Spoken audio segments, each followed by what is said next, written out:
ስላሴን አመስግኖ ስላሴን አመስግኖ የምድር ፍጥረታት ዘምሩ። ፍቅር ተግባረ ነፍስ ይባላል። ጾም ተግባረ ነፍስ ይባላል። ትህትና ተግባረ ነፍስ ይባላል። እነዚህን ስራዎች ከመስራታችን አስቀድሞ መጀመሪያ የሃይማኖትን ትምህርት መማር ያስፈልጋል። ነገር ሁሉ በምን ይጀመራል? በስላሴ ይጀመራል። ምስጢረ ስላሴ የሃይማኖት ትምህርት ይባላል። ሰው ሲጾም የሚጾምበትን ዓላማ ካላወቀና ካልተረዳ ጾሙ የረሃብ አድማ ነው የሚሆንበት። አንድ በሃይማኖት ውስጥ የሚኖር ሰው ሃይማኖቴ ይህ ነው ብሎ ለመመስከር ማወቅ ካለበት ነገሮች መካከል አንደኛው ይሄ ምስጢረ ስላሴ ስለሆነ ማለት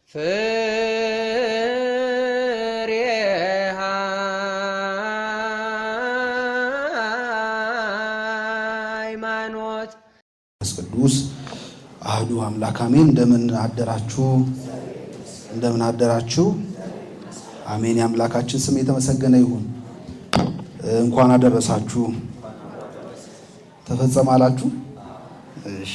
እግዚአብሔር አምላካችን የእመቤታችን የቅድስት ድንግል ማርያምን ፍቅሯን በልቡናችን ያሳድርብን።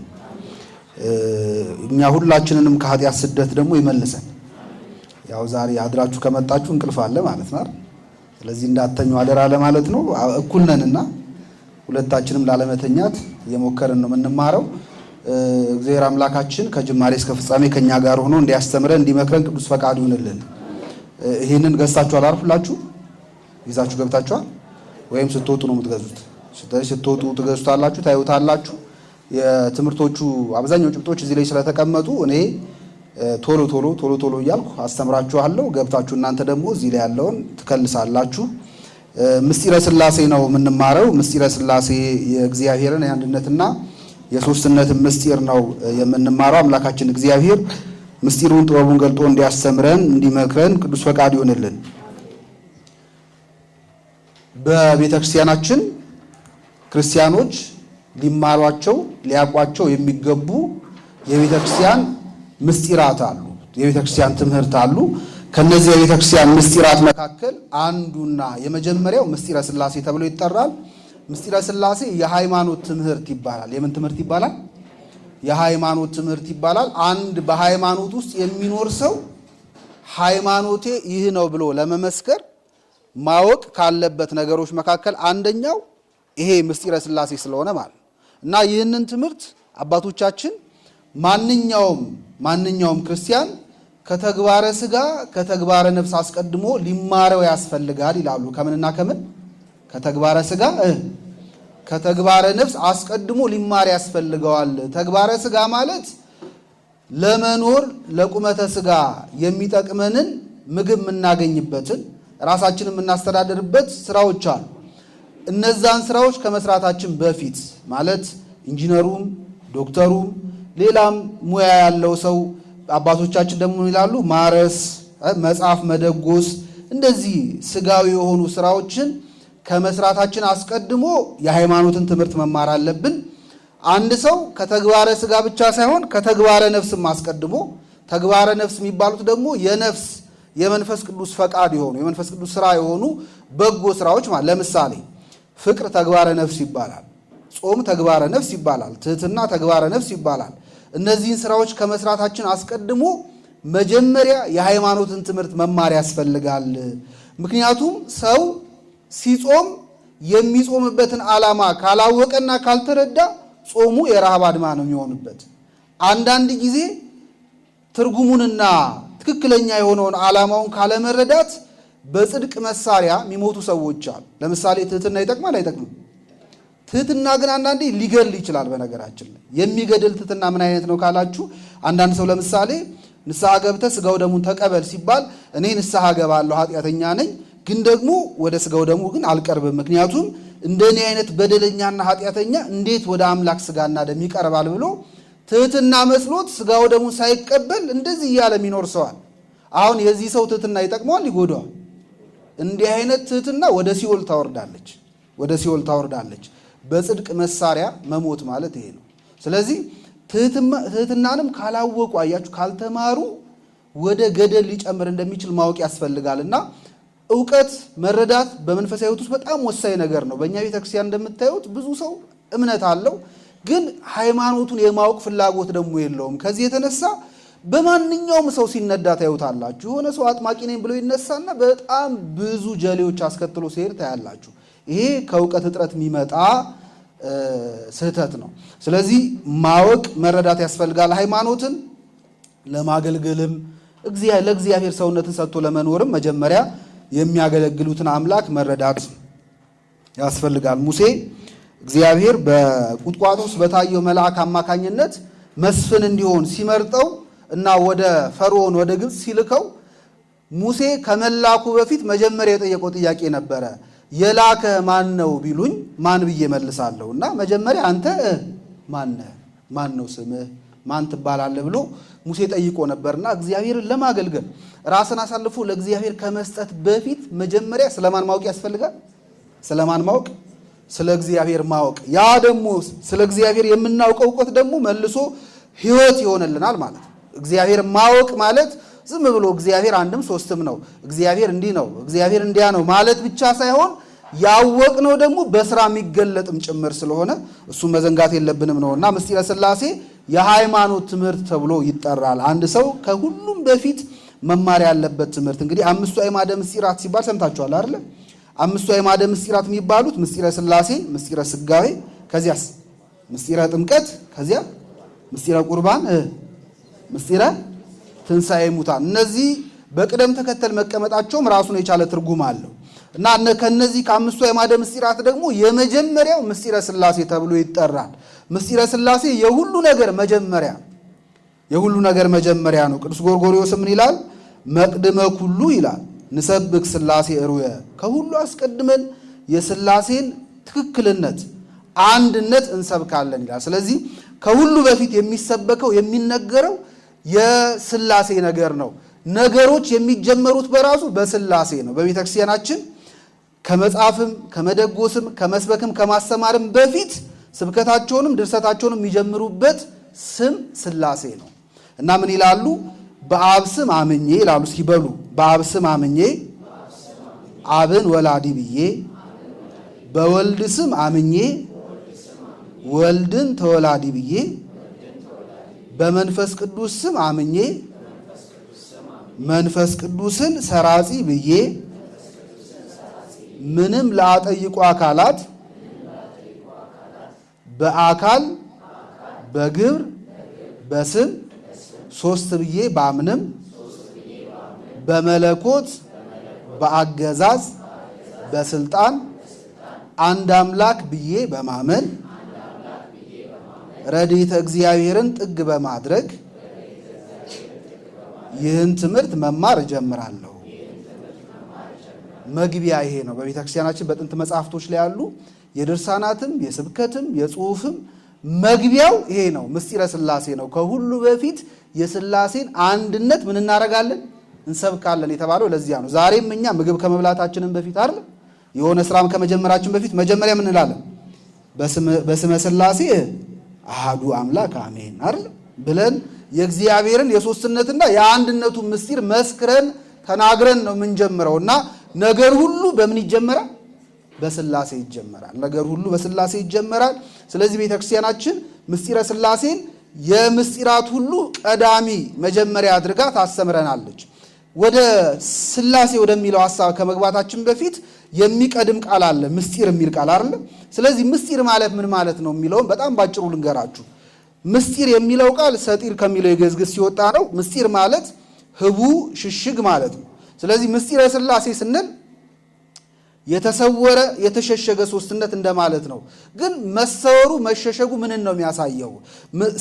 የእግዚአብሔር የአንድነትና የሶስትነቱ ነገር ለምንድን ነው ምስጢር የተባለው ከተባለ ምስጢር የተባለበት ምክንያት የእግዚአብሔርን የአንድነትና የሶስትነቱን ነገር አንድ ሰው በራሱ በስጋ በደም እውቀት በስጋ በደም ምርምር በራሱ አሰሳ ፈልጎ የሚደርስበት አይደለም። ይህንን እግዚአብሔር በራሱ ለኛ የሚገልጠው የሚሰጠን ዕውቀት ስለሆነ ነው። ስለዚህ ስለ ምስጢረ ሥላሴ ስናነሳ ምስጢረ ሥላሴ ሊቃውንት ተሰብስበው እግዚአብሔርን ስንት ብንለው ይሻላል? 2 እና 3 ብንለው ይሻላል ወይስ 4 እና 5 እንበለው? አይ 3 እና 1 ነው የሚስማማው፣ 3 እና 1 ብንለው ይሻላል ብለው ሊቃውንት በጠረጴዛ ዙሪያ ባደረጉት ውይይት ወስነው ለኛ የሰጡን ትምህርት አይደለም። የምስጢረ ሥላሴ ምንጩ ማን ነው? ራሱ እግዚአብሔር ነው። ከእግዚአብሔር ዘንድ የተገኘ መገለጥ ነው፣ መሰጠት ነው። ስለዚህ እግዚአብሔር ለኛ የሰጠው መለኮታዊ ዕውቀት ስለሆነ ምስጢር የሚባለው አንድ ሰው በራሴ ፍላጎት በራሴ ድካም በስጋ በደም ዕውቀት ላግኘው ካለ የማያገኘው፣ እግዚአብሔር ግን ለሚያምኑና ለወዳጆቹ ብቻ ምን የሚያደርገው የሚገልጠው ስለሆነ ነው። ስለዚህ ለማያምኑ ሰዎች የተሸሸገ ስለሆነ የእግዚአብሔር የአንድነትና የሦስትነቱ ነገር ምስጢር ተብሎ ይጠራል። ምን ተብሎ ይጠራል? ምን ተብሎ ይጠራል? ምስጢር ተብሎ ይጠራል። እውነት ነው። እግዚአብሔር አንድነትና ሦስትነቱን ብቻ ሳይሆን በአጠቃላይ እግዚአብሔር ጋር ያሉትን ነገሮች ለማወቅ ከሰው መለመን፣ ደጅ መጥናት፣ በእግዚአብሔር ፊት መማለል እንጂ በፍለጋ በአሰሳ የሚገኝ አይደለም። እግዚአብሔር በሰው ድካም የሚገኝ አምላክ አይደለም። እየሰማችሁ ነው። እንግዲህ ባለፈው ወር ተምራችሁታል ብዬ አስባለሁ። ዲቫይን ዳርክነስ የሚባል ነገር አለ። በነገረ መለኮት መለኮታዊ ጸሊምነት የሚባል ነገር አለ። እግዚአብሔር ብሩህ ብቻ ሳይሆን ጨለማም አለ ውስጡ። ምን ማለት ነው ጨለማ ማለት? ልክ ለምሳሌ ሰዎች የሰው ልጅ ማን ይሉታል ብሎ ጠይቋቸው ነበር። ምስክርነት አለት ተብሎ ይጠራል እንጂ ቅዱስ ጴጥሮስ ራሱ አለት ነው ማለት አይደለም። እየሰማችሁ ነው።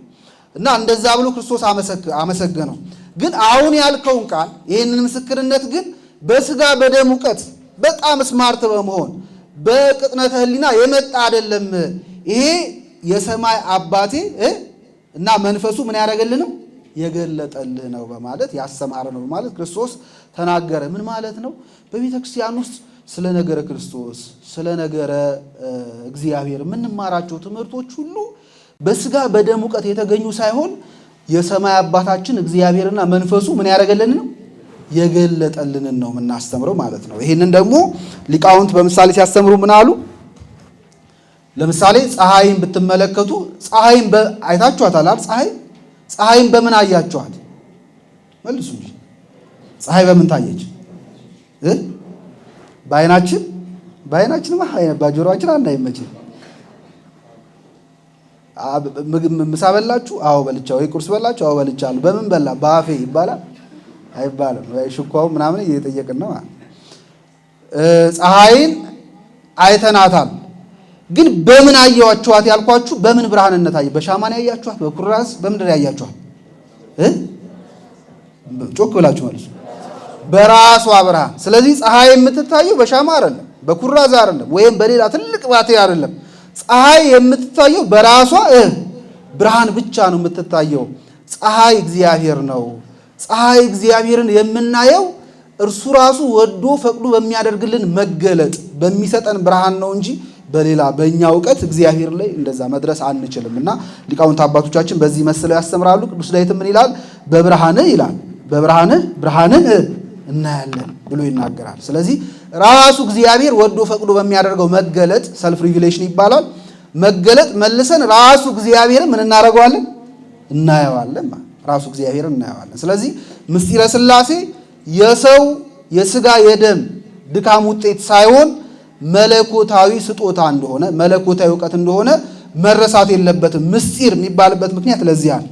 ሌላው ይሄ ምስጢረ ሥላሴ ትምህርት ደግሞ አምድ ተብሎ ይጠራል፣ ወይም ምሰሶ ተብሎ ይጠራል። ከአምስቱ አዕማደ ምስጢራት መካከል አንደኛው አይደለም?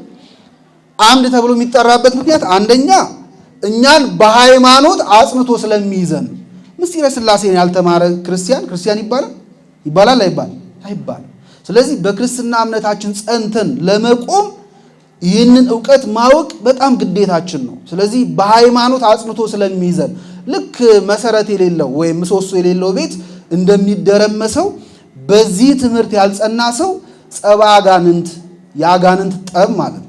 መናፍቃን በተነሱበት ጊዜ ቶሎ ያስክዱታል፣ ቶሎ ነው የሚያስክዱት። ስለዚህ ቶሎ ላለመካድ በአጋንንት ቶሎ ላለመሸነፍ ይሄንን ትምህርት እንደ ምሰሶ አድርጎ ጸንቶ መያዝ ያስፈልጋል ነው። ሁለተኛው ደግሞ አምድ ማለት መጽሐፍ ቅዱስ ለምሳሌ እናንተ ስታነቡ መጽሐፍ ቅዱስ ላይ አምድ የሚባል ነገር አለው። አምድ ማለት ረድፎች አሉ። 2 ረድፍ አይደል ያለው? አንዱን ገጽ ስታዩት ሁለት ረድፍ አለው። ስለዚህ ሁለቱን ረድፍ የሚከፍለው መሃል ላይ ያለው ባዶ ነጭ ነገር አምድ ተብሎ ይጠራል። ምን ይባላል? ምን ይባላል?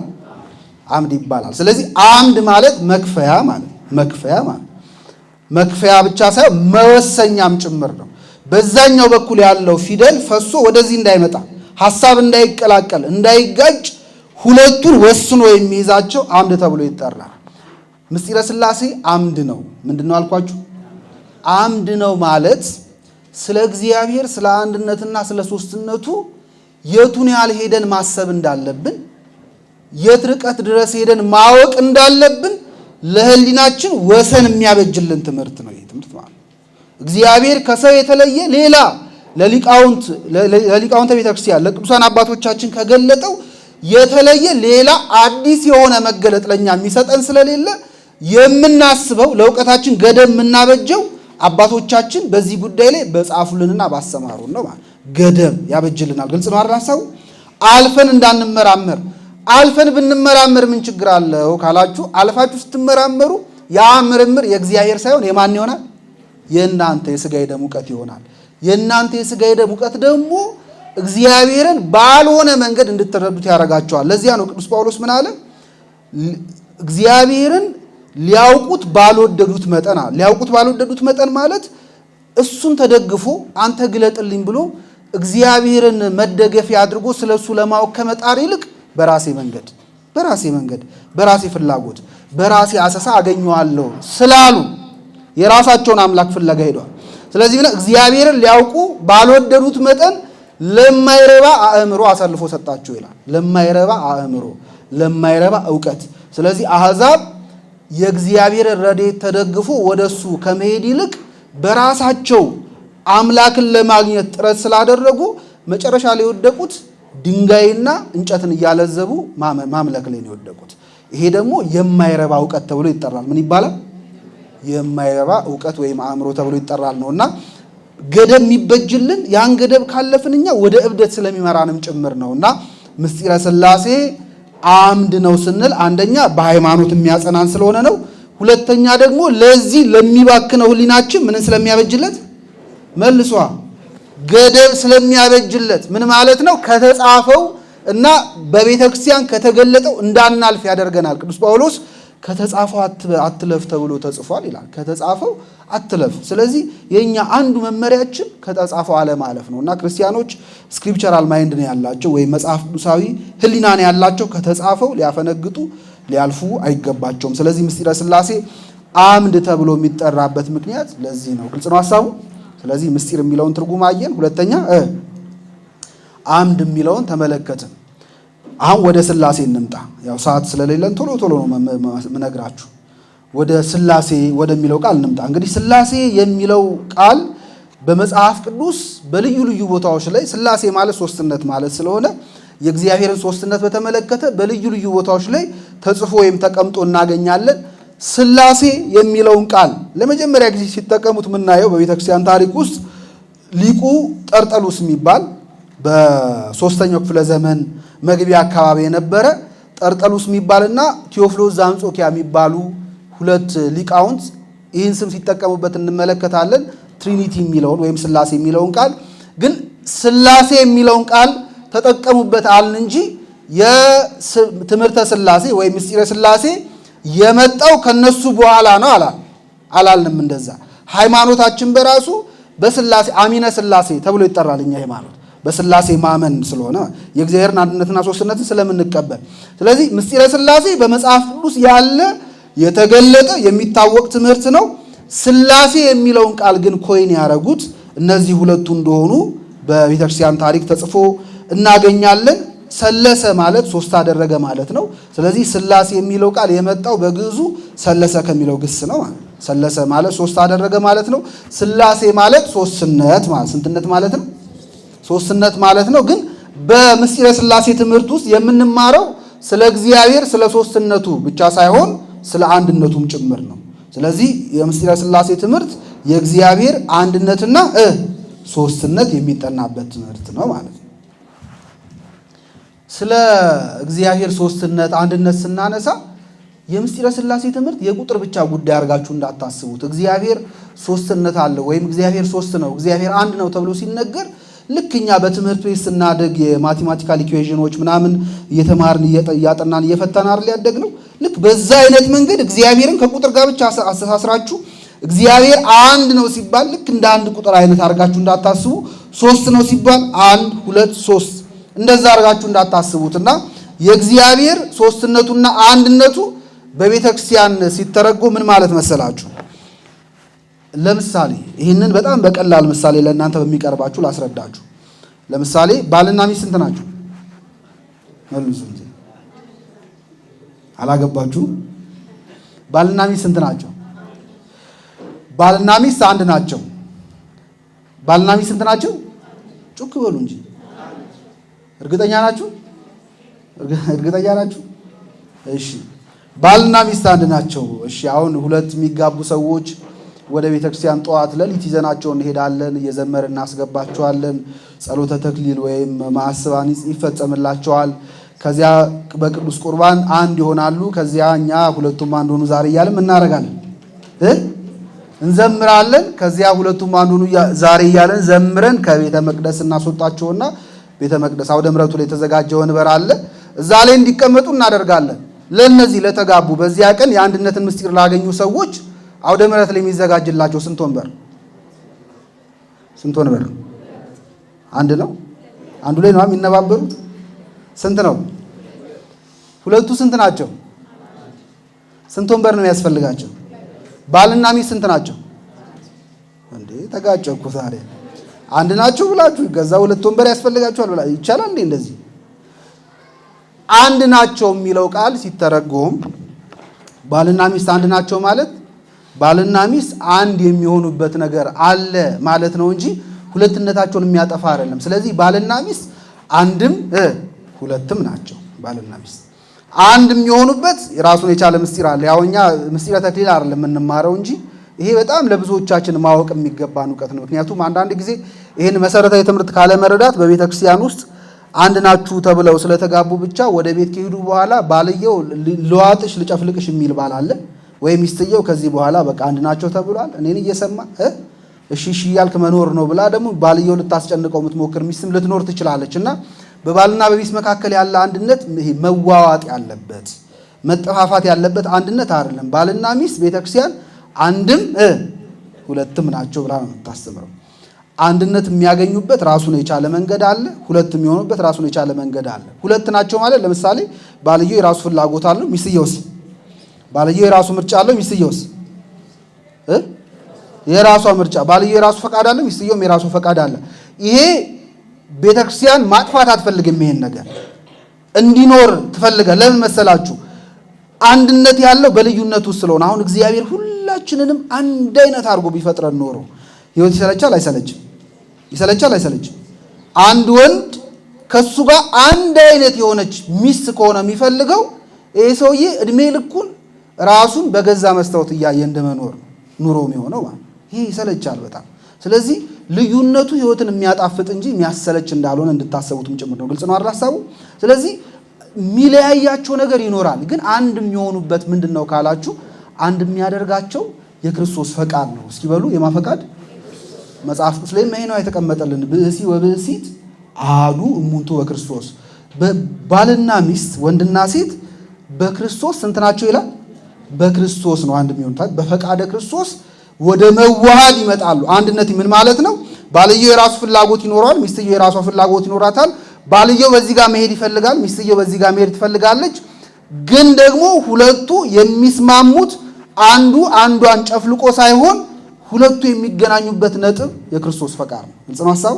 ስለዚህ ስለ ክርስቶስ ፈቃድ ብለው የራሳቸውን ነገር ይተውና እዛ ጋር ይገናኛሉ ማለት ነው። ስለዚህ አንድ የሚያደርጋቸው የክርስቶስ ፈቃድ ነው። ባልና ሚስት አንድ ናቸው ሲባል አንድነት አላቸው ማለት ነው እንጂ በቃ አንድ ናቸው ጨርሰዋል ሁለትነት ማለት አይደለም። እንደዛ አንድነትም ሁለትነትም አላቸው ብለን እንደምንረዳው ምስጢረ ሥላሴ ላይ እግዚአብሔር አንድ ነው ሲባል እግዚአብሔር አንድነት አለው ብለን ነው እንጂ የምንረዳው እግዚአብሔር በቃ አንድ ነው ብለን በዛ አንቆምም። የቁጥር ጉዳይ አናረገውም ማለት እግዚአብሔር ሶስት ነው ሲባል እግዚአብሔር ሶስትነት አለው ብለን ነው እንጂ የምንረዳው እግዚአብሔር ሶስት ነው በቃ ምናምን ብለን አይደል የምናቆመው። ምክንያቱም በትምህርት በነገረ እግዚአብሔር ውስጥ እግዚአብሔር በአንድነት የማይጠቀለል ሶስትነት አለው። በስንትነት የማይጠቀለል። ስለዚህ አንድ ነው ስንል እግዚአብሔር መልሶም ደግሞ ስንት ይሆናል? ሶስትነት ይኖረዋል። እግዚአብሔር ደግሞ በሶስትነት የማይዘረዘር ደግሞ አንድነት አለው። ስለዚህ እግዚአብሔር ሶስትነት አለው ስንል ደግሞ እንደገና ምንነት አንድነትም ይኖረዋል። የእስራኤል ክሪድ ነበር ጸሎተ ሃይማኖት። ሙሴ ምን ይላል? እስራኤል ሆይ ስማ አምላክ እግዚአብሔር ስንት ነው? ሼማ ተብሎ የሚታወቀው ጸሎታቸው አምላክ እግዚአብሔር አንድ ነው የሚል ጸሎት አላቸው። አምላክ እግዚአብሔር አንድ ነው ማለት አንድነት አለው ብለን ነው እኛ የምንረዳው። ስለዚህ ምስጢረ ሥላሴን ስናነሳ እግዚአብሔር ሶስት ነው ሲባል ሶስትነት አለው እያልን ነው። እግዚአብሔር አንድ ነው ሲባል ስንትነት አለው? አንድነት አለው እያልን እንደሆነ መረሳት የለበትም ነው። ስለዚህ ቅድስት ሥላሴ ማለት ልዩ የሆነች ሶስትነት ማለት ነው። እንግዲህ ቅድስት የሚለው ቃል ትርጉሙ ብዙ ነው በጣም። ለእናንተ የሚቀርባችሁን ማስረጃ ለመጥቀስ በዘውትር ጸሎት ላይ አንድ አምላክ በሚሆን በአብ በወልድ በመንፈስ ቅዱስ ስም ልዩ እንላለን አይደል? ቀጥሉ ጽኑ በሏ። የዘውትር ጸሎት እኮ ነው። ልዩ ክቡር ጽኑ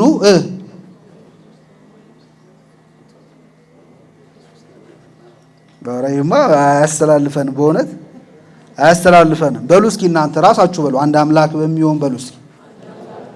እሺ በወልድ እሺ ንጹሕ እሺ ልዩ ክቡር ጽኑ በሆኑ አይደል? በሶስትነት ወይም በሥላሴ። ይሄ ማለት የቅድስት ትርጉም ነው። እሺ ቅድስት የሚለው ዋናው እንትኑ ቅድስት በሴት ነው። ዋናው ግን ግንዱ ግን ቅዱስ ነው። ቀደሰ ከሚለው የግዕዝ ግስ የወጣ ነው። ቀደሰ ማለት ለየ፣ መረጠ፣ አነጻ እንደማለት ነው። አከበረ እንደማለት ነው። ስለዚህ ይሄን ትርጉም የዘውትር ጸሎት ላይ አባቶቻችን አስገብተውልናል። አንድ አምላክ በሚሆን በአብ በወልድ በመንፈስ ቅዱስ ስም ንጹሕ ልዩ ክቡር ጽኑ እያልን ይሄንን የቅዱስን ትርጉም እናስቀምጣለን። ስለዚህ ቅድስት ሥላሴ ስንል ልዩ የሆነች ሶስትነት ማለታችን ነው። ልዩ የሆነች ሶስትነት ማለት ሶስትነት አለው እግዚአብሔር ሲባል አንድነቱ የማይጠቀልለው ሶስትነት ማለት። ስለዚህ እግዚአብሔር አንድም ሶስትም ነው። አንድ ነገር አንድ ሊሆን ይችላል። አንድ ከሆነ ሶስትነት የለውም። አንድ ነገር ሶስት ሊሆን ይችላል። ሶስት ከሆነ ስንትነት የለውም? አንድነት የለውም። እግዚአብሔር ግን አንድም ስንትም ነው። ይሄ ለማያምኑ ሰዎች ራስ የሚያዞር ትምህርት ነው። በነገራችን ራስ የሚያዞር ትምህርት ክርስትናን ለመቀበል ከሚያስቸግራቸው ትምህርቶች መካከል አንደኛው ትምህርተ ሥላሴ ነው። የሥላሴ ትምህርት ነው። እግዚአብሔር እንዴት አምላክን ሶስት አካል ታረጉታላቸው ብሎ ይከራከሩ አሉ። እና እግዚአብሔር በአካል ስንት ነው? በሌሎቹም ሶስት። ስለዚህ ሶስትነትም አንድነትም አለው እግዚአብሔር። ይሄ ልዩ የሆነች ሶስትነት ተብሎ ይጠራል። ሁለተኛ ንጹሕ የሆነች ሶስትነት ወይም ንጽሕት የሆነች ሶስትነት። ቅዱስ ማለት ንጹሕ ማለት ስለሆነ ንጹሕ የሆነ ሶስትነት ማለት የእግዚአብሔርን የባህሪውን ንጽሕና የሚያሳይ ነው። እግዚአብሔር ንጹሕ ነው ሲባል እንደ ፍጥረት ንጽሕና አይደለም። ለምሳሌ እኛ ንጽሕና ይስማማናል። እንደውም በዚህ በማኅሌተ ጽጌ ድርሳን ላይ አንድ ቃል አለ። ብፁዓን ኃጥአን እለ ተአምረኪ ይተወከሉ፣ በአንቺ ተአምር የሚተማመኑ ኃጥአን የተመሰገኑ ናቸው ይላል ደራሲው አባ ጽጌ ድንግል። እምጻድቅ እስጢፋ ዘይትሜካ በጻማ ገድሉ፣ በገድሉ ድካም ከሚመካ እስጢፋ ከሚባል ጻድቅ ይልቅ በአንቺ ተአምር የሚያምኑ በልጅሽ ቸርነት የሚተማመኑ ኃጥአን ምኖች ናቸው? ብፁዓን ናቸው ይላል። እና እስጢፋ የሚባል አንድ ጻድቅ ነበር ይላል። እና ያ እስጢፋ የተባለው ጻድቅ በበረሃ ለብዙ ዓመት የኖረ እና መላእክትን ሲወጡ ሲወርዱ ያያቸው የነበረ ቅዱስ ነው። በኋላ ከከተማ አንድ ሌባ ሰርቆ ወደዚያ በረሃ ውስጥ ገብቶ ሊሸሸግ ሲል እሱ ሊሸሸግበት ካለው ዛፍ ላይ ያንን ቅዱስ ተንጠልጥሎ ያየዋል፣ ተሰቅሎ ዛፉ ላይ ማለት። ከዛ እንዴ ምን ትሰራለህ አንተ እዚህ ሰው የሌለበት ጭው ያለ በረሃ ውስጥ ምንድነው የምታደርገው አለው። እና ያም እስጢፋ የተባለው ቅዱስ ምን አለው? አይ እኔማ እግዚአብሔርን አገለግል ብዬ ጸድቅ ብዬ ነው እዚህ ያለሁት አለ። እንደዛ ሲለው በጣም ልቡ ተነካ ሌባውና እኔ የፈለኩትን እየሰራው እንደፈለኩ እየፈነጨው በከተማ እየኖርኩ ሰው ለእግዚአብሔር ብሎ ነፍሱን ለማጽደቅ ብሎ በለካስ እንደዚህ አይነት በረሃ ውስጥ ይገባል ብሎ አዝኖ ወደ እርሱ ቀርቦ ኃጢአቱን ሊናገረው መንገድ ሲጀምር ገና ከዚያ ከበረሃ ውስጥ አንበሳ ወጣና ሰባብሮ ገደለው። ልክ ሲሞት መላእክት እግዚአብሔር ከሰማይ ወርደው በይባቤ መላእክት ነፍሱን በመላእክት ምስጋና በእልልታ ይዘዋት አሳረጓት፣ ወደ ገነት አስገቧት እና ሲያስገቧት እስጢፋ አየና አይ አለ። አይ ገነትን የወንበዴዎች ዋሻ አደረጓት አለ። የሰማችሁ ነው። እኔ 6 ዓመት እዚህ በረሃ ላይ ቅጠል እየበላው ቆይቼ እንደፈለገ ሲፈነጭ የነበረ ሰው እንዴት ገነት ይገባል? በቃ ገነት የወንበዴዎች ዋሻ ሆነች። እንደ ድሮ መሰለ እንዴ ሚል ሰው የለም አለ የለም አለ የለም። ምን በእኛ ጊዜ መቁረብ እንደዚህ ነበር እንዴ ምናምን የሚል ሰው ልክ እንደዚህ ማለት እና የወንበዴዎች ዋሻ አደረጓት ገነትን ብሎ በጣም ተበሳጨ። እንግዲህ የእግዚአብሔር ፍርድ ላይ ነው እየተበሳጨ ያለው። ለእኛ ነበር ገነት የምትገባ ለእነዚህ ሰዎች አይደለም ነው እያለ ያለው። ልክ ይህን እየተናገረ የተቀመጠበት ቅርንጫፍ ከዳውና ከመሬት ወድቆ ተሰባብሮ ሞተ። እሱ ሲሞት መላእክተ ጽልመት መጥተው ነፍሱን እያዳፉ ወደ ሲኦል አስገቧት ይላል። አሁን በዚህ መሃል ያለው የእግዚአብሔር ፍርድ አይመረመርም። ይሄ ሰው ከዚህ በፊት እግዚአብሔር የያዘበት የሆነ ነገር ይኖራል አይደል? ወደ ሲኦል የሚያወርድ ሊኖር ይችላል አይደል? የሰማችሁ ነው። ግን እዚህ ሰው ጋር ያለው ትልቁ ክፍተት ምን ነበረ? በገድሉ ብዛት ነበር ይመካ የነበረ ማለት። በገድሉ ብዛት በቃ እኔ በስራዬ ወዴት እገባለሁ? በሚፈርስ በሚበሰብስ ሰውነት በተሰራ በጎ ስራ የእግዚአብሔር መንግስት ዝም ብሎ ማግኘት ይቻላል? የማታልፈዋ መንግስት ማግኘት ይቻላል? አይቻልም። የእግዚአብሔር ቸርነት ካልተጨመረበት፣ ጸጋው ካልተጨመረበት። ስለዚህ ሰው የሚድነው በእርሱ ጥቂት ድካምና በማን ቸርነት? የእግዚአብሔር ቸርነት ታክሎበት ነው እንጂ በስራዬ እጸድቃለሁ የሚል ትምህርት የለም በእኛ ቤተክርስቲያን። ሰርቼ እኔ እገባለሁ ገነት የሚባል ነገር የለምና ከዚህኛው ጻድቅ ይልቅ ይላል ደራሲው በአንቺ ተአምር የሚያምኑ በእግዚአብሔር ቸርነት የሚተማመኑ ኃጥአን የተመሰገኑ ናቸው ብፁዓን ናቸው ብሎ ያመሰግናል። እና የሰው ንጽህና እንደ ውሎ ነው፣ እንደ ስራው ነው። ምን ማለት ነው? አባቶቻችን በነጠላ ይመስሉታል። ለምሳሌ ይሄ ነጠላ ምንድነው? ከከለሩ ነጭ ነው።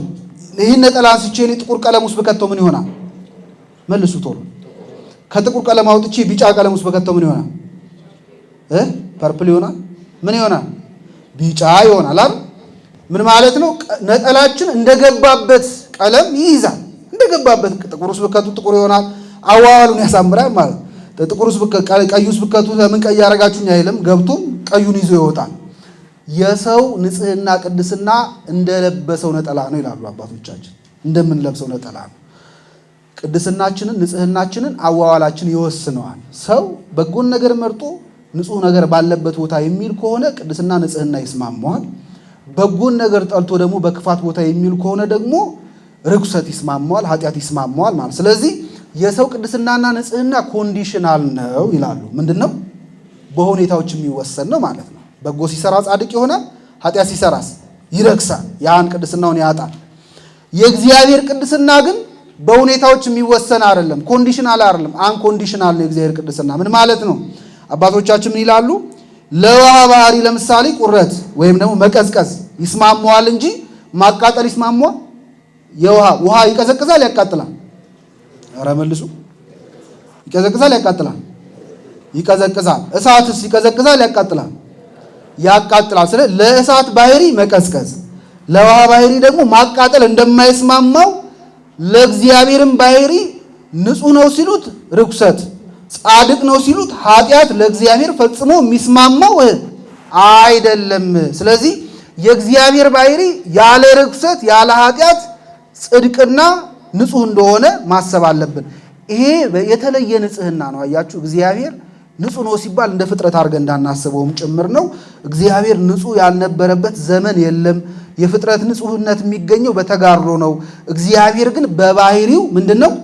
ንጹህ የሆነ አምላክ ነው። ስለዚህ ንጽሕት የሆነች ሶስትነት ብለን ስንናገር ይህንን በዋናነት ለማስረዳት እንደሆነ መዘንጋት የለበትም።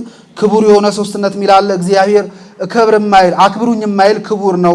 ለሰው ለመክበር አክባሪ ያስፈልገዋል። ሰው ለጌታ ለመሆን የሚያጌተው ያስፈልገዋል ለሰው።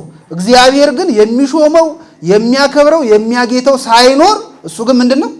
ጌታ ንጉሥ ነው እግዚአብሔር እና እግዚ ዘኢይግዕዝዎ የማያጌቱት ጌታ ይሉታል አባቶቻችን በቅዳሴ ላይ። እና እግዚአብሔር ባለጠጋ ነው ሲባል ለእግዚአብሔር ባለጠግነት ሰጪ አለበት የለበትም? ሰው ባለጠጋ ቢሆን ተቀባይ ሆኖ ነው፣ ተውሶ ነው፣ ተበድሮ ነው። ቅዱስ ጳውሎስ ምን ይላል?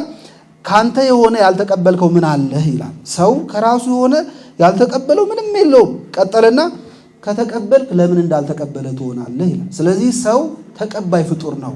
እግዚአብሔር ግን ከማን ምንም ማያደርግ የማይቀበል የማያገኝ ነው እና ባይል ዘይለቅህዎ ባይል ነው። እግዚአብሔር ባለጠጋ ነው ስንል የማያበድሩት ባለጠጋ ነው እግዚአብሔር። ሰው ተበድሮ ሲባል ከሰው ብቻ አይደለም፣ ከእግዚአብሔር ወቅትን፣ ነፋስን፣ ፀሐይን፣ ህዋሳትን ተበድሮ ነው ባለጠጋ የሚሆነው። እግዚአብሔር ግን የማያበድሩት ምንድነው?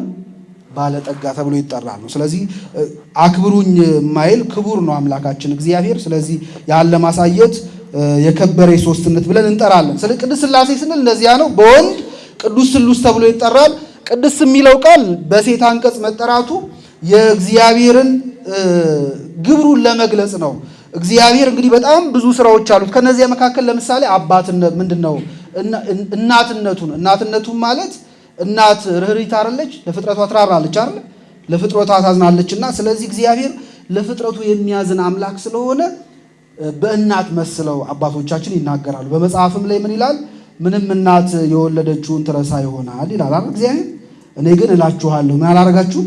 አረሳችሁም፣ እስከ ሽበት ድረስ የምሸከማችሁን ያምላካችሁ እግዚአብሔር ነኝ ይላል። ስለዚህ እግዚአብሔር ከእናትም በላይ ነው። በእናት የሚመሰልበት ምክንያት አንደኛ እናት ወላዲ ነች፣ ትወልዳለች አይደል? ስለዚህ ቅድስት ሥላሴ ወላዲ ዓለማት ናቸው። ዓለማትን የፈጠሩ የወለዱ ስለሆኑ በእናት ይመሰላሉ። እናት ርህርይት ነች አይደል? ለልጇ ነች አይደለች? እንዳሁኑ እናቶች እንዴት ነው መስክሩ እንጂ ነች አይደለች? እናት ልጅ ሲያጠፋ ወይ ለአባት ነው ምናገረው ትልና አባት ሲመጣ ትናገራለች። ዝም እንዳልነገረው ያይስ ታስፈራራለች እንጂ አትናገርም። ለልጇ በጣም ስለምትራራ ስለምትንሰፈሰፍ፣ ያው አባቶችም ትንሰፈሰፋላችሁ፣ ግን በእናት ይበዛል መሰለኝ እሱ። ስለዚህ እናት ርህርይት ነች። ቅድስት ሥላሴም ለፍጥረታቸው የሚራሩ ናቸው አይደል? እንዳጠፋን አይተው የማያጠፉን የማይቀጡን የሚራሩ ከእናት የሚበልጥ ምህረታቸው ከእናት ስለሚበልጥ በሴት አንቀጽ እንጠራለን። በወንድ አንቀጽ ደግሞ ቅዱስ ስሉስ ተብሎ ደግሞ ይጠራል። ቅዱስ ስሉስ ሲሆን ደግሞ በወንድ አንቀጽ እንደሆነ መረሳት የለበትም። ስለዚህ ስለ ምስጢረ ሥላሴ ስለ ቃሉ ትርጉም ነበር እስካሁን ስናነሳ የነበር ነው። ስለዚህ እግዚአብሔር በሶስትነት የሚታወቅባቸው ብዙ ነገሮች አሉት። ከነዚያ መካከል አንደኛው የስም ሶስትነት ነው። እግዚአብሔር በስም ስንትነት አለ? አብረንም አንድነቱንም እያየነው ብናብሳ ይሻል አይቀርም። እግዚአብሔር በስም ሶስትነትም አንድነትም አለ። የእግዚአብሔር የስም ሶስትነት ምንድነው ካላችሁ፣ በተለይ በሐዲስ ኪዳን ላይ በሰፊው ተቀምጦ እናገኘዋለን። ራሱ አምላካችን ክርስቶስን በማቴዎስ ወንጌል ምዕራፍ 28 ላይ ሐዋርያቱን ለአገልግሎት ሲልካቸው እንዲያጠምቁ የሰጠው ባፕቲዝማል ፎርሙላ ነበር። የሚያጠምቁበትን ስም ሰጥቷቸው ነበር ለሐዋርያቱ።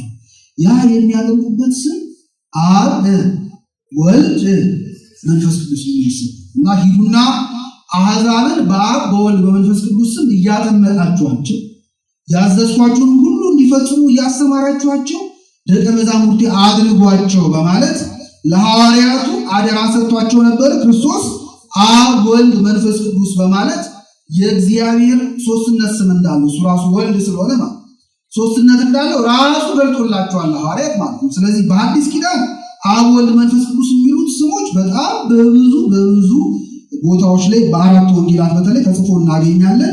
ስለዚህ ምስጢረ ሥላሴ ስንማር በተለይ ስለ ስም ከሆነ የምናነሳው አብ፣ ወልድ፣ መንፈስ ቅዱስ የሚለው በአዲስ ኪዳን የተገለጠ የታወቀ ስም ነው። ስለዚህ እግዚአብሔር በስም ስንትነት አለው? ሶስትነት አለው። የመጀመሪያው አብ፣ ወልድ፣ መንፈስ ቅዱስ የሚለው ስም ይህ አንደኛው። ሁለተኛው ደግሞ እግዚአብሔር የስም ሶስትነት አለው ስንል የባህሪ ወይም የውሳጣዊ ግብር ስም ሶስትነት። ውሳጣዊ ግብር ምን ማለት ነው የሚለው እንመልከት። እሺ ስም ሶስትነት ማለት ያንሳውላችሁ ያሉት ስም ላይ ስለሆነ ነው። ግን አሁን ደግሞ ወደ ግብር ሄጂ እንደገና ወደ ስም ልመለስ። እሺ እግዚአብሔር በስም ሶስትነት አለው አብ፣ ወልድ፣ መንፈስ ቅዱስ ብያችኋለሁ። ሌላም በዚህ ላይ ጨምሬ ልንገራችሁ የስም ሶስትነትን በተመለከተ እያንዳንዳቸው ለየብቻቸው የሚጠሩበት። ለምሳሌ መንፈስ ቅዱስ ጰራቅሊጦስ ተብሎ ይጠራል። ምን ይባላል? ጮክ ብላችሁ ምን ይባላል? ጰራቅሊጦስ ለመንፈስ ቅዱስ የሚሰጥ ስያሜ። ስለዚህ ጰራቅሊጦስ ሲባል ወልድ አይደለም ትዝ የሚለን፣ አብም አይደለም። ማን ትዝ የሚለን? የመንፈስ ቅዱስ የራሱ ስም ስለሆነ ማለት ጰራቅሊጦስ ተብሎ ይጠራል። ከዚያ ኢየሱስ ክርስቶስ ሲባል ማን ትዝ የሚላችሁ? ወልድ ነው። ስመ ሥጋዌ ነው። አረ ሰው መሆኑ ስጋ በመልበሱ ምክንያት የተሰጠው ስም ነው። ስለዚህ ይሄ ስም ለወልድ ብቻ የሚያገለግል ስም ነው ማለት ነው። በዚህ ስም አብም አይጠራም፣ እንደገና ማንም አይጠራም፣ መንፈስ ቅዱስም አይጠራም። የወልድ የራሱ የሆነ ስም የራሱ የሆነ ስም።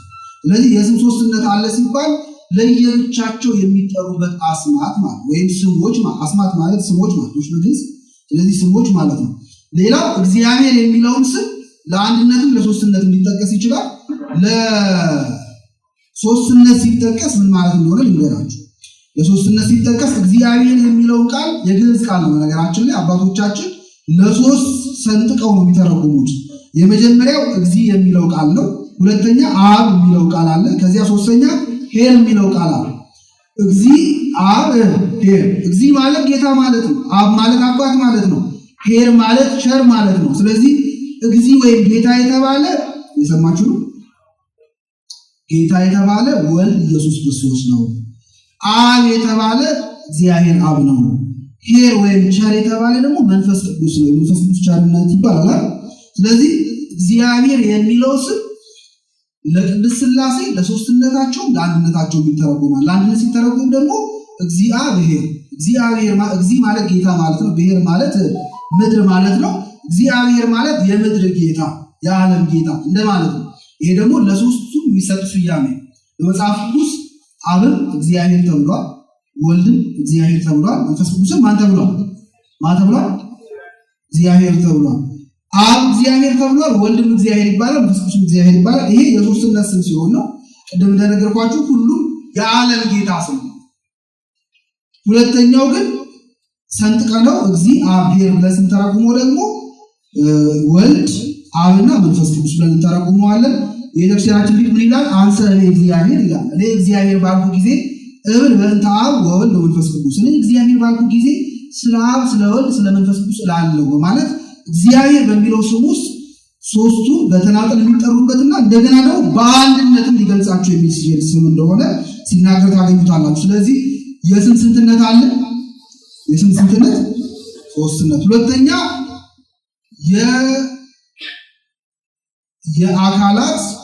የአካላት ግብር። በአካላት ግብር ቅድስት ሥላሴ ሶስትነት አላቸው። እስኪ በሉ በምን ግብር?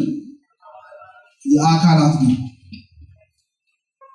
የአካላት ግብር ምን ማለት ነው?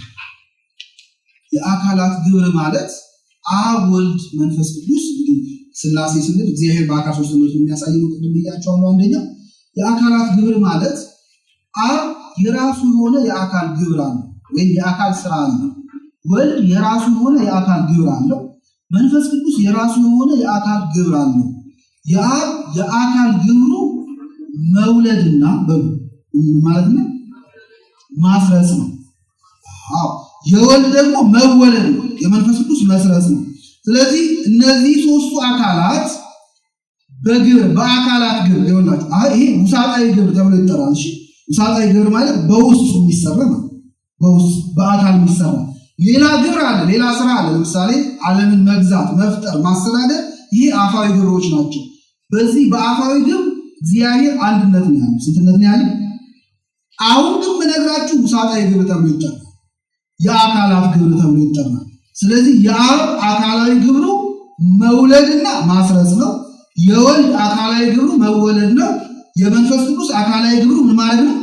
መስረጽ ነው። አብ ስለሚወልድ ወላዲ ተብሎ ይጠራል።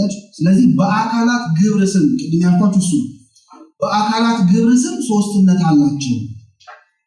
የአብ የአካል ግብሩ ስሙ ወላዲና አስራጽ ተብሎ ይጠራል። ወይም የሚወልድ የሚያሰርጽ ማለት ነው። የወልድ ደግሞ የአካል ግብር ስሙ ደግሞ መወለድ ስለሆነ ተወላዲ ያለው ስለዚህ ወልድ ተወላዲ ተብሎ ይጠራል ማለት ነው። ልጅ ተብሎ ይጠራል በአካል ግብሩ ስም። መንፈስ ቅዱስ ደግሞ በአካል ግብሩ ስም ሰራጽ ተብሎ ይጠራል። ይሄ የአካላት ግብር ስም ተብሎ ይጠራል። የሰማችሁ ነው። ስለዚህ በአካላት ግብር ቅድስት ሥላሴ ሶስትነት አላቸው። በአካላት ግብር የአካላት ግብር ማለት መውለድ፣ ማስረጽ፣ መወለድና መስረጽ ይሄ የአካላት ግብር ነው። ሶስትነት አላቸው። በአካላት ግብር ስም አሁን የነገርኳችሁ። በአካላት ግብር ስም ደግሞ አብ ስለሚወልድ ስለሚያስረጽ ወላዲ አስራጽ ይባላል። ወልድ ስለሚወለድ ተወላዲ ይባላል። መንፈስ ቅዱስ ደግሞ ስለሚሰጥ ምን ይባላል? ሰራጺ ተብሎ ይጠራል። ስለዚህ በአካላት ግብረ ስም ሶስትነት አላቸው። አሁን መውለድ፣ ማስረጽ፣ መወለድ፣ መስረጽ ምን ማለት ነው የሚለው በጣም ባጭሩ ልንገራችሁ። ምክንያቱም ስለመወለድ ስለሆነ እየነገርኳችሁ ነው። አብ ወላዲ ይባላል ብያችኋለሁ። ወላጅ ማለት ነው። ከዚህ አስራጽ ይባላል የሚያሰርጽ ማለት ነው። መስረጽ ምን ማለት ነው? በነገራችን መውጣት ማለት በጣም መውጣት ማለት በተለመደው እኛ በምንግባባበት በጣም በፈረሰ አተረጓጎም ትምህርቱ ሰርጾባቸዋል ስላችሁ ምን ማለት ነው? ገብቶባቸዋል ማለት እንደዛ ነው የምንግባባው። ገብቶባቸዋል ውስጥ ተቀምጧል ለማለት ነው። ገልጠ ነው ትርጉሙን እንጂ መስረጽ ማለት ምን ማለት ነው? መውጣት ማለት ነው። ስለዚህ ሰራጺ ሲባል ለዛ እንዳታስቡት ነው መውጣት ማለት ነው መስረጽ ማለት። ስለዚህ ወልድ ከአብ መንፈስ ቅዱስ ከአብ ወጣ ተብሎ ይነገርለታል። በወንጌል ላይ የወልድ እና የመንፈስ ቅዱስን ከአብ መገኘት መውጣት ይለዋል። በነገራችን የሁለቱንም መውጣት ይለዋል። ለምሳሌ ራሱ ክርስቶስ ሲናገር ምን አለ? እኔ ከአብ ወጥቼ ይላል። የሰማችሁ ከማን ወጥቼ? ከአብ ወጥቼ ወደ ዓለም መጥቻለሁ ይላል። ከማን ወጥቼ? መስረጽ አለ ትርጉሙ እንደዛ። ከአብ ወጥቼ ወደ ዓለም መጥቻለሁ ይላል ክርስቶስ ሲናገር። ከዚያ ስለ መንፈስ ቅዱስ ሲናገር ስለ አጽናኙ መንፈስ ሲነግራቸው ምን ይላል? ከእኔ ይነሳል እና ከአብም ይወጣል ይላቸዋል። አጽናኙ መንፈስ ከአብ ይወጣል ይላቸዋል። ከአብ ይወጣል። ስለዚህ የወልድም የመንፈስ ቅዱስም ከአብ መገኘትን ወንጌል ላይ መውጣት ብሎ ይገልጸዋል። ግን መውጣት ምን ማለት ነው? መለየት የለበትም። ምስል የትርጉሙ ምንድን ነው የሚለው ሊቃውንት አባቶቻችን ምን አሉ? የወልድን ከአብ መውጣት መወለድ አለ። ምን ማለት? የመንፈስ ቅዱስም ከአብ መውጣት ነው መስረጽ አለ። ይሄ ምስጢራዊ ልዩነቱን የሚያስረዳ ነው። ግን በሰው ቋንቋ ነው እንድንረዳው ይሄ የተነገረን እንጂ የወልድ ከአብ መገኘት መወለድ ስንል እኛ የምናውቀው አይነት መወለድ አድርገን እንዳታስቡት። በመዝሙር 2 ላይ እግዚአብሔር ይለኛል አንተ ልጄ ነህ፣ አንተ ምን ነህ? እኔም ዛሬ ምን አደረኩ? ወለድኩ። ይሄ ተናጋሪ ወልድ ነው ይላሉ ሊቃውንት። ተናጋሪ ወልድ ነው። እግዚአብሔር አባቴ አብ ይለኛል አንተ ልጄ ነህ፣ አንተ ምን ነህ? እኔ ደግሞ ዛሬ ምን አደረኩ? ወለድኩ እና ከአጥቢያ ኮከብ አስቀድሞ ከሆድ ወለድኩ ይላል እዛ መዝሙር ላይ። ስለዚህ እግዚአብሔር አብ ወልድን እንደወለደው የሚያስረዱ በብሉያት የተጻፉ ብዙ ምስክሮች አሉ። እና የወልድ ከአብ መገኘትን ሊቃውንት መወለድ ብለው ሲተረጉሙት፣ የመንፈስ ቅዱስን ከአብ መገኘት ደግሞ መስረጽ ብለው ይተረጉሙታል። እነዚህ ሁለቱ ቃላት የወልድና የመንፈስ ቅዱስ ከአብ መገኘት ምስጢራዊ ልዩነት እንዳላቸው ለማስረዳት ሊቃውንት የተጠቀሙበት ቃል ነው እንጂ የወልድ መወለድ ከአብ መወለድ ከኛ ጋር ምንም አይገናኝ፣ በምንም አይገናኝ። ሌላ ቋንቋ ስለማናገኝለት ነው። ለምሳሌ እናንተ አሁን በላ የሚለው ቃል ስንት ነው የምንጠቀመው? ለምሳሌ አንድ ሰው ርቦት ምግብ ወደ አፉ ያስገባ ምን ይባላል? ጮክ ብላችሁ መልሱ። አንድ በጣም ምስኪን የሚያሳዝን ሰው ብትመለከቱ ልጁ አንጀቴ ምን አረገው? ነጠላችሁን እሳት ቢያቃጥልባችሁ እሳቱ ነጠላይ ምን አረገው? በላውት ነው። እና በላ የሚለው ቃል እንዴት አድርገን እንደምንጠቀመው አስተውሉ። አሁን የልጁ ማሳዘንና የኛ ምግብ መጉረስ ይገናኛል? ግን ሁለቱም ምን እንላለን? በላ ብለን እናገራለን። እና የወልድ ከአብ መወለድና የኛ ከእናትና ከአባቶቻችን መወለድ ልደት የሚለው ቃሉ ነው እንጂ የሚያገናኛቸው ምስጢር ግን አያስተባብራቸው። እንዴት ካላችሁ አንደኛ እኛ ከእናትና ከአባቶቻችን ስንወለድ እናትና አባቶቻችን ከኛ በዘመን ይቀድማሉ አይቀድሙም? መልሱ። ይቀድማሉ። ስለዚህ ሁሉ ጊዜ ልጅ በአባት በእናት ምን ያደርጋል ማለት ነው? ይበለጣል፣ በዘመን ይበለጣል። ሁለተኛ ከልጅና ከአባትና ከእናት ክብር የማን ይበልጣል? መልሱ እንጂ። እሺ ልጅ ነው እናትና አባቱ የሚያዘው ወይስ እናትና አባት ናቸው ልጁን የሚያዙት? ተገምቷል መሰለኝ ይሆናል። ማንም ያዘው? እናትና አባት ማንም ያዛሉ? ልጅን ያዛሉ። እሺ አንድ ልጅ ከእናቱ ሲወለድ በተወለደበት ቅጽበት ከእናቱ ጋር ይለያያል አይለያይም? መልሶ ይለያያል። ወልድ ግን ከአብ ተወለደ ስንል እንደዚህ አይነት ልደት አለ። እኛ እንደምናውቀው አይነት ልደት አለ። ለዚያ ነው በትምህርተ ኅቡዓት ጸሎታችን ላይ የወልድን ብሩተ ልደት ብሎ ይጣ ብቸኛ ልደት ሲበሉ ብቸኛ ልደት ምን አይነት ልደት? ብቸኛ ልደት ምንድነው የሚያስብለው? አንደኛ አባቱ የማይቀድመው ልጅ ነው። ወልድ አባቱ የማይቀድመው ልጅ ነው። አብ ወለደው። ከአብ ተገኘ ስንል አብ ወልድን ስለወለደ ከወልድ የሚቀድምበት ዘመን የለውም። ነገራችን ላይ ወልድ አብ በነበረበት ዘመን ሁሉ ወልድ አለ። ወልድ ኖሮ አብ ደግሞ የሌለበት ጊዜ የለም። ሁለቱም በዘመን ምን ያደርጉም ማለት አይቀዳደሙ፣ በዘመን አይቀዳደሙ። እንደዚህ አይነት ልጅና አባትነት አይታቸው የተለየ ልደት የሚያስብለው ይሄ መጀመሪያ እሱ። ሁለተኛ ወልድ ከአብ ስለተወለደ ከአብ ያንሳል ተብሎ አይነገርም። ከሁለቱ የማ ክብር ይበልጣል ተብላችሁ ትጠየቁ። የአብ ክብር እንደ ወልድ ክብር ነው፣ የወልድ ክብር እንደ አብ ክብር ነው። ማለት አብና ወልድ በክብር አንድ ናቸው፣ የተካከሉ ናቸው። የሰማችሁ አንድ ናቸው። ስለዚህ መለያየት የለባቸውም። ወልድ በአብ እሪና ነው ያለው፣ በአብ ትክክል በአብ እኩል ነው ያለው፣ መበላለጥ የለባቸውም። ስለዚህ የወልድና የአብ ክብራቸው አይለያይም ማለት የሰማችሁ። የወልድና የአብ ክብራቸው አይለያይም። ሌላ ሶስተኛ ወልድ ከአብ ተወለደ ሲባል ምን ማለት ነው? አሁን ዛሬ የሆነ ልጅ ከእናቱ ሲወለድ ልክ ፕላሴንታ ቆራርጠን እንደምንለይ የወልድ ከአብ መወለድ እንደዛ ነው ብለን ከጠየቅን አይደለም። እና ቅዱስ ጎርጎርዮስ የተባለ የቤተክርስቲያናችን አባት በብርሃን መውጣት ይመስላል። ለምሳሌ ብርሃነ ፀሐይ ከአካሉ ይወለዳል፣ ይወጣል። የፀሐይ ብርሃን ከአካሉ ሲወጣ ወጥቶ የሚያበቃበት መቼ ነው? መልሱ እንጂ መቼ ነው የሚያበቃው? አረ መልሱ። ብርሃን ከአካሉ ሲወለድ፣ ከፀሐይ ከአካሉ ሲወለድ መቼ ነው የሚያበቃው? መልሱ እንጂ። ይሄ ኢተርናል ጄኔሬሽን ተብሎ ይጠራል። ይሄ ማለት ግን ብዙ ወልዶች ይወለዳሉ ማለት አይደለም። አንደኛ። ሁለተኛ ደግሞ ወልድ ተወልዶ አላለቅም ማለት ነው። ለቱ ስራት ለሱም አይደለም። ግን የወልድ ልደት ማለት ይላል ቅዱስ ጎርጎርዮስ ማለት ልክ ብርሃን ከፀሐይ እንደሚመነጨው እንደሚወጣው ያለ ነው። ብርሃነ ልደት ማለት ልደተ ብርሃን ከፀሐይ ብርሃን ተወልዶ እንደሚወጣ ከፀሐዩ እንደማይለይ የወልድ ልደት እንደዚያ ነው በማለት ይናገራል። ይሄ ማለት ግን መጠንቀቅ ያለባችሁ አንደኛ ብዙ ወልዶች አሉ ማለት አይደለም፣ አንድ ወልድ ነው። ሁለተኛ ደግሞ እስከ ዛሬ ድረስ ይወለዳል ማለትም አይደለም። እንዴት ነው ካላችሁ እኔ እናውቃለሁ ነው እስከ ሥላሴ ምስጢር የሚባለው በዚህ ቅዱስ ጎርጎርዮስ ይሄ ይነግራል። ስለዚህ ከኛ የሚለይባቸው በጣም ብዙ ነገሮች አሉና ወልድ ከአብ ተወለደ ሲባል አባ ሕርያቆስ በቅዳሴ ማርያም ላይ እንዳስቀምጠው በጣም ባጭር ቃል እንደ ፍጥረት ስርዓት አይደለም። በሙስኪ እንደ ፍጥረት ስርዓት አይደለም። እንደ ፍጥረት ስልክ አብርሃም ይስሐቅ ያዕቆብን እንደወለደው እንደዚህ ያለ ፍጥረት ስርዓት አይደለም በማለት አባ ሕርያቆስ ይናገራል። ስለዚህ የወልድ ከአብ መገኘት ወይም መወለድ ምስጢሩ ይሄ ነው። መንፈስ ቅዱስ ደግሞ ከአብ ምን አረገ ይባላል? ሰረጸ ተብሎ ይነገራል። ስለ መንፈስ ቅዱስ ከአብ ሰረጸ ተብሎ ሲነገር የመንፈስ ቅዱስ መስረጽ በጣም ምስጢራዊ ነው። የመንፈስ ቅዱስን ከአብ መስረጽ አባቶቻችን ሊቃውንት ልክ እንደ መተንፈስ ይወስዱታል። እየሰማችሁ እንደምንድን ነው?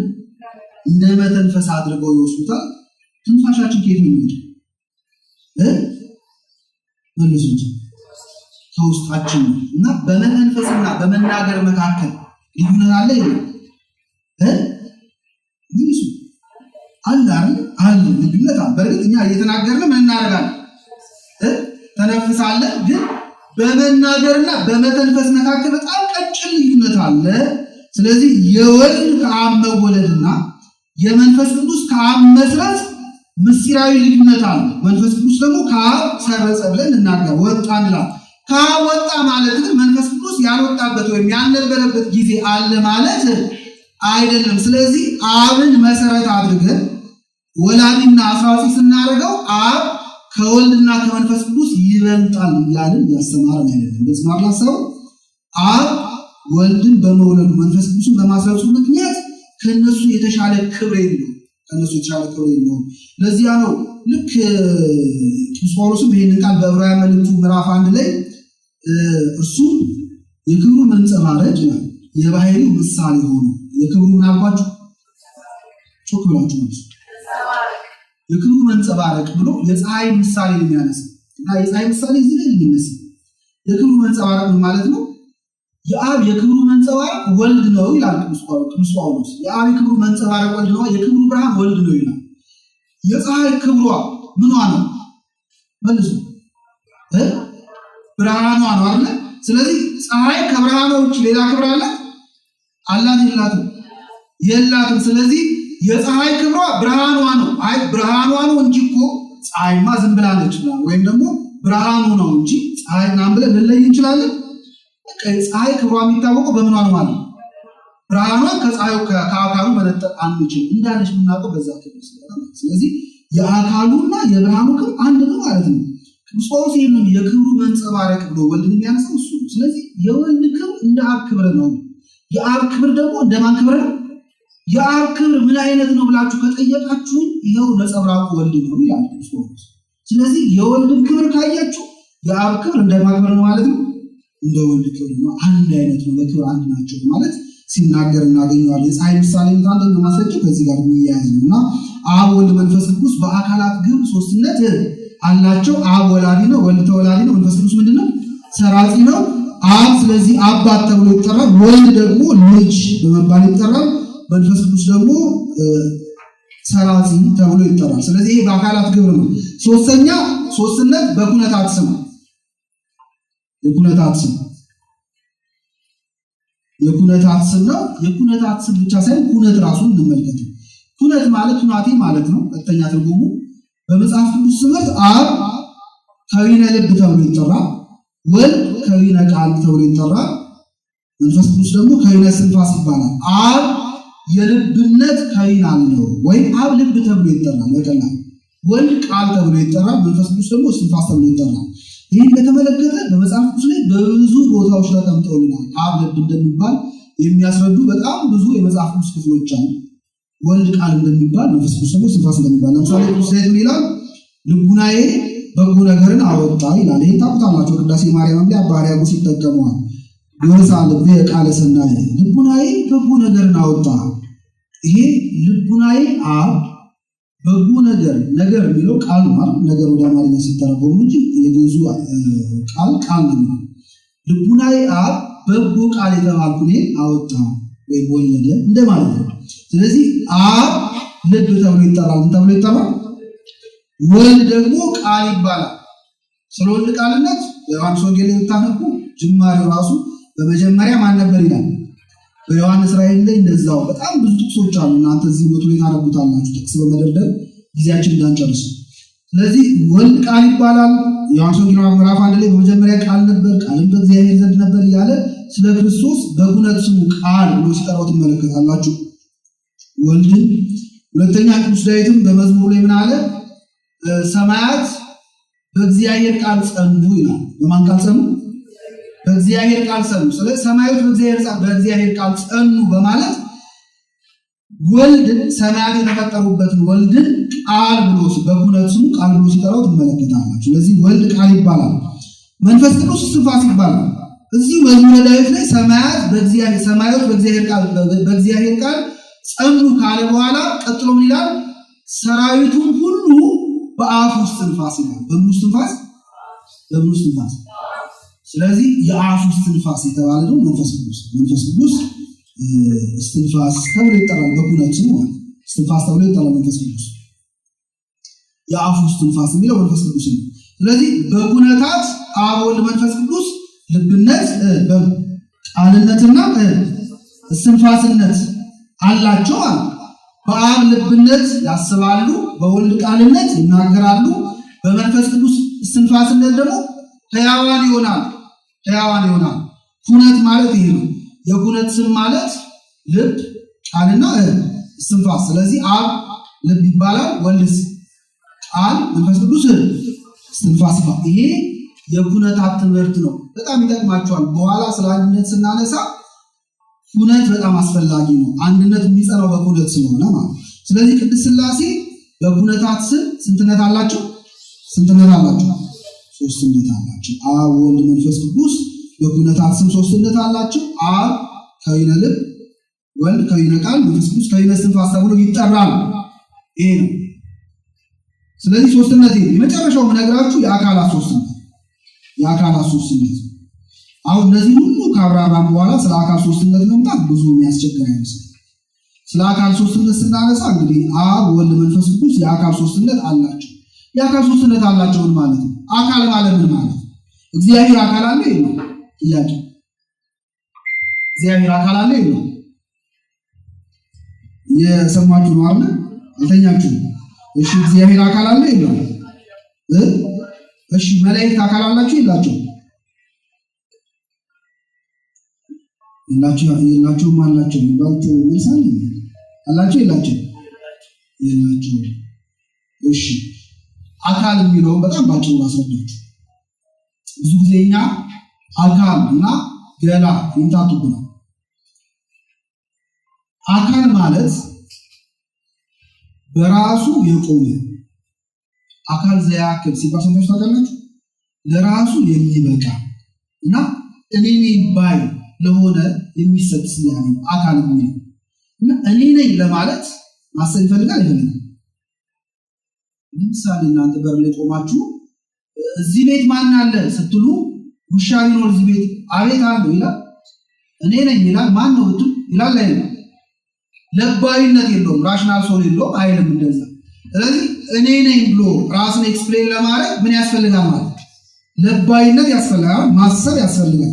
ስለዚህ አካል የሚለው ስያሜ ሊሰጥ የሚገባው ይላሉ ኪዳነ ምሕረት ሊሰጥ የሚገባው እኔ ነኝ ባይ ለሆነ ለባዊ ለሆነ አካል ነው ይላል። ለባይ ለሚያስብ ለሚያሰላስል መስመስት ለሚችል ለባዊ አካል ለሆነ ነው አካል የሚለው ስያሜ የሚገባው ይላል።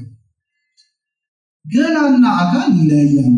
ገላ ማለት ይላሉ እሳቸው ገላ ማለት ጉልህ፣ ግንድ፣ የሚዳሰስ የሚጨበጥ ማለት ነው። ስለዚህ ለምሳሌ የኛ ከላይ ያለው የሚታየው ይሄ ሰውነታችን ገላ ተብሎ ይጠራል። እየሰማችሁ ነው? ምን ይባላል? ገላ ተብሎ የሚጠራበት ምክንያት የሚዳሰስ ጉልህ ግልጥ ስለሆነ ነው፣ የሚታይ ስለሆነ ገላ ይባላል። አካል የሚለው ግን እነዚህ ቅድም የነገርኳችሁ ነገሮች ላላቸው የሚሰጥ ስያሜ ነው። ስለዚህ አካል የሚለው ስያሜ ሊኖራቸው ወይም ሊሰጣቸው የሚገባው አንደኛ ለእግዚአብሔር ይላል። ለማን? ያም እግዚአብሔር ለባዊ ስለሆነ አይደል? ለባዊነትን የሚሰጥ ራሱ እሱ ስለሆነ ማለት እግዚአብሔር ለባዊ ነው ማለት አስተዋይ ነው። እግዚአብሔር እኔ ብሎ መመለስ ይችላል። እኔ ነኝ ይላል እግዚአብሔር። ስለዚህ አንደኛ ለእግዚአብሔር ነው፣ ሁለተኛ ለመላእክት ነው ይላል። ለማን ነው? መልሱ። መላእክትም ለባውያን ስለሆነ ማለት። ሶስተኛ ደግሞ ለነፍስ ነው ይላል። የሰው ልጅ ነፍስ አለው። ያው ለባውያን ሲባል በነፍስ ገንዘብ ስለሆነ ስለዚህ ሰው አካል አለው ተብሎ የሚጠራው በነፍስ ገንዘብ ነው እንጂ ይሄ ከላይ የሚታየው በስጋና በአጥንት በቁርበት ምናምን የተሸፈነው ጅማት ያለው እሱ አይደለም አካል እንዳለን የሚያሳየው። ይሄ መገለጫው ገላ ነው እንጂ አካል አላቸው የሚያስብለን ነፍሳችን ገንዘብ ነው ይላሉ። ስለዚህ አካል የሚለው ስም የሚሰጠው ለባውያን ለሆኑ ሌላዎች ነው ማለት ነው። ስለዚህ እግዚአብሔር አካል አለ፣ መላእክትም አካል አላቸው ይባላል። የሰው ልጅ አካል አለው ሲባል ግን የሰው አካል የሚገለጠው ደግሞ በገላ ነው። በምንድን ነው አልኳችሁ? በገላ። ስለዚህ የኛ አካል በአጥንትና በጅማት በቁርበት ምናምን ተሸፍኖ በገላ ይገለጣል። የሚታይ አካል አለና ማለት ነው። እግዚአብሔርና መላእክት ግን የማይታይ አካል ነው ያላቸው። ምንም ያደርግ አካል የማይታይ አካል ነው ያላቸው። ስለዚህ እግዚአብሔር አካል አለ፣ እግዚአብሔር ሕዋሳቶች አሉ። እግዚአብሔር አካል አለው ሕዋሳት አለው ሲባል ግን እንደኛ አይነት ሕዋስ አለው እንደኛ አይነት ክብ አይን አለው ማለት ደግሞ አይደለም። ይሄ አንትሮፖሞርፊዝም ይባላል። ክህደት ነበር በቤተክርስቲያን ታሪክ በተለይ ሶስተኛው ክፍለ ዘመን ላይ በጣም ያከራክር የነበረ ክህደት ነው። አንዳንዶች እግዚአብሔር አካል አለው ሲባል ሕዋስ አለው ሲባል እንደኛ አይነት ጆሮ አለው እንደኛ አይነት አይን አለው ብለው የሚያስተምሩ መናፍቃኖች ነበሩና ይሄ ስህተት ነው። አካል እንዳለው ሕዋስ እንዳለው መጽሐፍ ቅዱስ ይናገራል። ቅዱስ ዳዊት ይላል የእግዚአብሔር አይኖች ወደ ጻድቃኑ ናቸው ይላል። የማን አይኖች? ጆሮዎቹ ወደ ጩኸታቸው ይላል። ስለዚህ እግዚአብሔር የቅዱሳንን ጩኸት የሚሰማበት ጆሮ አለ የለው? መከራቸውን የሚያይበት አይን አለ የለው? አለ። ስለዚህ እግዚአብሔር ያያል ይሰማል። እግዚአብሔር ያያል ይሰማል። ጆሮ አይን አለው ሲባሉ ደግሞ እንደኛ አይደለም። ዘርዓ ያዕቆብ የሚባል ፈላስፋ አለ አይደል? በኢትዮጵያ ታሪክ ውስጥ እንግዲህ ያለን ፈላስፋ ሰዎች አይደለም እና ዘርዓ ያዕቆብ ያው በጣም ብዙ ስህተት ትምህርቶች አሉት፣ ግን አንዱ እንደኛ የሚጠቅመው ደህናውን እንገራችሁ። በአንድ ወቅት እንግዲህ እሱ ሲመን ምንድነው ወደ በረሃ ሲወጣ መዝሙረ ዳዊት ይዞ ነው ወደ ዋሻ ነው እና ወደ ዋሻ ከገባ በኋላ ዳዊቱ እየደገመ አንድ ሐሳብ መጣበት፣ በጣም ይረብሽ። ምንድነው ሐሳብ? እኔ አሁን ዝም ብዬ እየደገምኩ ቢሆንስ እኔ አለበልባለሁ፣ ግን የሚሰማኝ አምላክ ባይኖር መልስ የሚሰጠኝ የሚያየኝ አምላክ ባይኖርስ ብሎ እሱ ይጠራጠርበት ጀመረ። በኋላ ግን ይህን ጥርጥሩ እንዴት እንደመለሰ ሲነግረን ምን አለ? ቆይ እኔ እሰማለሁ አይደል? አሁን እሰማለሁ። አያለሁ? አዎ አያለሁ። ስለዚህ እኔን የፈጠረኝ አካል የመስማትና የማየትን ጥቅም ያውቃል። የማየትን ጥቅም ባያውቅ ኖሮ እኔን ምንድን እንዳያውቅ አይፈጥረኝም ነበር። የመስማትን ጥቅም ቢያውቅ ኖሮ ባያውቅ ኖሮ እኔን እንድሰማ አድርጎ አይፈጥረኝም ነበር። ስለዚህ እኔን ያደረገኝ አምላክ እርሱ ምን ያደርጋል? ያያል። እኔን እንድሰማ ያደረገኝ አምላክ እሱ ምን ያደርጋል? ስለዚህ እንሰማው ይሰማኛል ብሎ ቀጠለ ይባላል። ይህ ፍልስፍና እንደዛ ብሎ ቀጠለ። ስለዚህ እግዚአብሔር ያያል እግዚአብሔር ይሰማል ሲባል እንደኛ አይነት ጆሮ አይን አለው ምናምን ወደሚል ትርጉም እንዳለ እግዚአብሔርን በሰው ሕዋስ ቅርጽ መጠን እንዳናሳንሰው መጠንቀቅ አለብን። ስለዚህ እግዚአብሔር አይን አለው የሚለውን ቃል ሲተረጉምልን መጽሐፍ ቅዱሱ አይንን የፈጠረ አያይምን ማለት ነው ይላል። የሰማችሁ ምን የፈጠረ? ስለዚህ እግዚአብሔር አይን አለው ማለት ያያል ማለት ነው እንጂ እንደኛ አይነት አይን አለው ማለት አይደለም። እግዚአብሔር ጆሮ አለው ማለት መጽሐፍ ምን ይላል? ጆሮን የተከለ አይሰማም ምን ይላል? ምን የተከለ? ስለዚህ እግዚአብሔር ይሰማል ማለት ነው እንጂ እግዚአብሔር እንደኛ አይነት ክብ ጆሮ እንደኛ አይነት ክብ አይን ምናምን እንደዚህ አለው ማለት አይደለም። እና በሰው ሕዋስ ቅርጽ መጠን እንዳናሳንሰው መጠንቀቅ ያስፈልገናል። እግዚአብሔር አካል አለው። አካሉ ግን የማይታይ የማይጨበጥ የማይዳሰስ ረቂቅ ረቂቃ ወይም አብሶሉት ሲምቦል ይጠራል። የማይዳሰስ የማይጨበጥ አካል ነው። ስለዚህ በዚህ አካል አብ